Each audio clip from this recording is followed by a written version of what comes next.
حضرت مالک بن دینار رحمتullah علیہ ایک مرتبہ بصرہ کی گلیوں میں جا رہے تھے۔ راستہ میں ایک باندی ایسے جاہو جلال چشم و خدام کے ساتھ جا رہی تھی جیسا کہ بادشاہوں کی باندیاں ہوتی ہیں۔ حضرت مالک نے اس کو دیکھا تو آواز دے کر فرمایا، اے باندی، تجھے تیرا مالک فروخت کرتا ہے یا نہیں؟ وہ باندی اس فقرہ کو سن کر حیران رہ گئی، کہنے لگی، کیا کہا؟ پھر کہو۔ حضرت مالک نے پھر سے ارشاد فرمایا تو اس باندی نے کہا، اگر وہ فروخت بھی کر دے تو کیا تجھ جیسا فقیر خرید سکتا ہے؟ حضرت مالک فرمانے لگے، ہاں، بلکہ تجھ سے بہتر کو خرید سکتا ہوں۔ وہ باندی یہ سن کر ہنس پڑی اور اپنے خدام کو حکم دیا کہ اس فقیر کو پکڑ کر ہمارے ساتھ لے چلو، ذرا مذاق ہی رہے گا۔ خادم نے پکڑ کر ساتھ لے لیا۔ جب وہ گھر پہنچی تو اس نے اپنے آقا کو یہ قصہ سنایا۔ وہ بھی یہ سن کر بہت ہنسا اور حضرت مالک کو اپنے سامنے لانے کا حکم دیا۔ جب وہ سامنے پیش کیے گئے تو باندی کے آقا کے دل پر ایک ہیبت سی چھا گئی۔ وہ کہنے لگا، آپ کیا چاہتے ہیں؟ انہوں نے فرمایا، تو اپنی باندی میرے ہاتھ فروخت کر دے۔ اس نے پوچھا، کیا آپ اس کی قیمت دے سکتے ہو؟ حضرت مالک نے فرمایا کہ میرے نزدیک اس کی قیمت کھجور کی 2 بچی ہوئی گٹھلیاں ہیں۔ یہ سن کر سب ہنسنے لگے۔ پھر باندی کے آقا نے پوچھا، تم نے یہ قیمت کس مناسبت سے تجویز کی؟ حضرت مالک نے فرمایا، اس میں عیب ہیں۔ اس نے پوچھا، کیا کیا عیب ہیں؟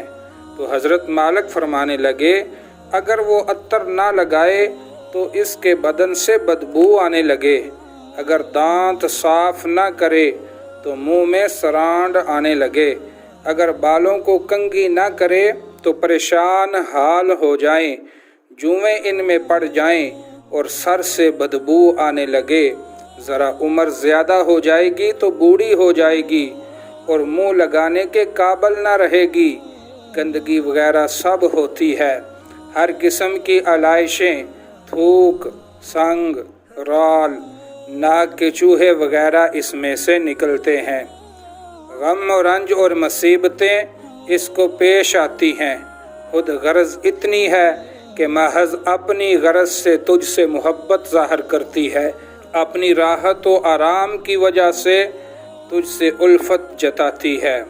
آج تجھے کوئی تکلیف پہنچ جائے، ساری محبت ختم ہو جائے، انتہائی بے وفا، کوئی قول و قرار پورا نہ کرے، اس کی ساری محبت جھوٹی ہے، کل کو تیرے بعد کسی دوسرے کے پہلو میں بیٹھے گی تو اس سے بھی ایسی ہی محبت کے دعوے کرے گی، میرے پاس اس سے 1000 درجہ بہتر باندی ہے جو اس سے نہایت کم قیمت ہے، وہ کافور کے جوہر سے بنی ہوئی ہے، مشک اور زعفران کی ملاوٹ سے پیدا کی گئی ہے، اس پر موتی اور نور لپیٹا گیا ہے، اگر کھارے پانی میں اپنا دہن ڈال دے تو وہ میٹھا ہو جائے اور مردے سے اگر بات کرے تو زندہ ہو جائے، اگر اس کی کلائی آفتاب کے سامنے کر دی جائے تو آفتاب بے نور ہو جائے، اگر وہ اندھیرے میں آ جائے تو سارا جہاں روشن ہو جائے۔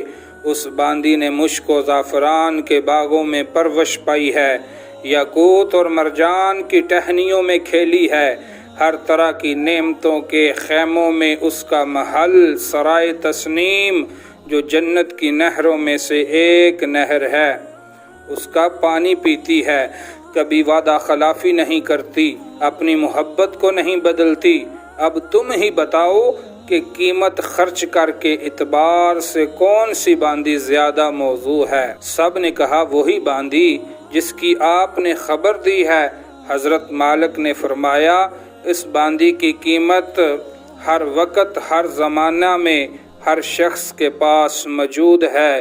لوگوں نے پوچھا، اس کی کیا قیمت ہے؟ حضرت مالک نے فرمایا اتنی بڑی اہم اور عالی شان چیز کو خریدنے کے لیے بہت معمولی قیمت ادا کرنا پڑتی ہے، اور وہ یہ ہے کہ رات کا تھوڑا سا وقت فارغ کر کے اللہ سبحانہ کے لیے کم از کم چند رکعت تہجد پڑھ لی جائے، اور جب تم کھانا کھانے بیٹھو تو کسی غریب محتاج کو بھی یاد کر لو، اور اللہ سبحانہ تعالی کی رضا کو اپنی خواہشات پر غالب کر دو۔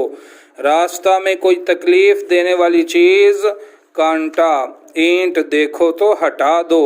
دنیا کی زندگی معمولی اخراجات کے ساتھ پوری کر لو، اور اپنا غم و فکر اس دھوکے کے گھر سے ہٹا کر ہمیشہ رہنے والے گھر کی طرف لگا دو۔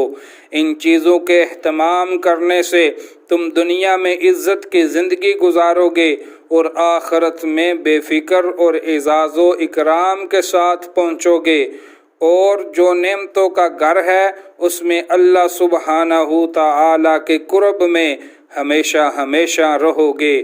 اس باندی کے آقا نے اس باندی سے خطاب کر کے پوچھا کہ تو نے شیخ کی باتیں سن لی، یہ سچ ہے یا نہیں؟ باندی نے کہا بالکل سچ ہے۔ تو آقا نے کہا اچھا، اب تو آزاد ہے اور یہ سب سامان تیری نظر ہے۔ غلاموں سے کہا تم سب بھی آزاد ہو، یہ سب اللہ کی راہ میں صدقہ ہے۔